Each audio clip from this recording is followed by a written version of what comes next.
কিন্তু আমি ওনাকে কোনোদিন চোখে দেখিনি। 5 আগস্টের পর আমি পরিচয়টা দায়িত্ব ছিলাম, সাংগঠনিক সফরে এখানে এসেছি। আসার পর দেখলাম বাবুল ভাই কোন ধরনের ব্যক্তি।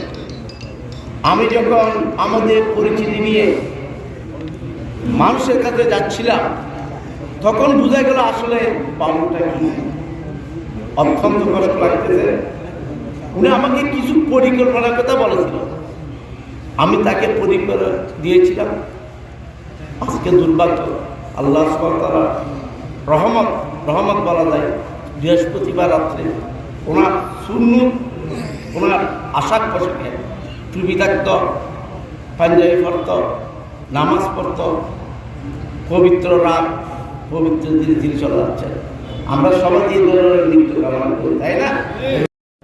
আল্লাহ পাকের যদি আমাকে এই পরিচয়তে বাঁচিয়ে রাখে, যে পরিকল্পনার কথা উনি বলেছিল, আমি আপনাদের সামনে কথা দিয়ে যাচ্ছি,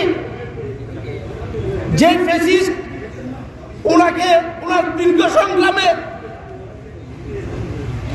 মায়ের থাকতে, তার জন্মভূমি থাকতে দেয় নাই, আমি মাস্টারলা দিয়ে আপনাদের সাথে কথা দিচ্ছি, আল্লাহ পাক যদি আমাকে বাঁচিয়ে রাখে, যারা ওদের সাথে এভাবে আজকে চলে যেতে হয়েছে, যে পরিকল্পনার কথা উনি আমাকে বলেছিল, ইনশাআল্লাহ আমি অক্ষরে অক্ষরে পালন করবো। আপনাদের সাথে কথা দিয়ে দিলাম।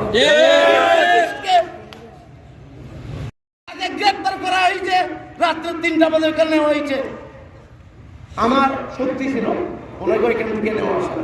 উনি আমাকে বলছে, নাজিম ভাই আমি জেলে যাব, আমি আপনাদের কাছে ফিরে আসবো। দুইটি 3টা এদিন ছেলে আপনাদের কাছে আসুন, মিনতি জানাচ্ছি। আপনাদের বাউল ভাই চলে গেছে, তার 3টা ছেলে, তার ওয়াইফ রয়েছে। আপনাদের কাছে আমার বিশেষ অনুরোধ থাকবে, তাদের পরিবারকে দেখবেন,